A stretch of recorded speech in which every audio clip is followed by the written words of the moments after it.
బొట్టు పెట్టి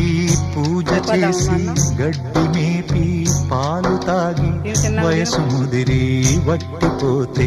గోవు తల్లే కోత కోత విత్తు నాటి చెట్టు పెంచితే చెట్టు పెరిగి పళ్ళు పంచితే తిన్న తీపి మరిచిపోయి చెట్టు కొట్టి కట్టెలమ్మితే లోకమా ఇది న్యాయమా లోకమా ఇది న్యాయమా సృష్టికర్త ఒక బ్రహ్మ అతనిని సృష్టించినదొక అమ్మ సృష్టికర్త ఒక బ్రహ్మ అతనిని సృష్టించినదొక అమ్మ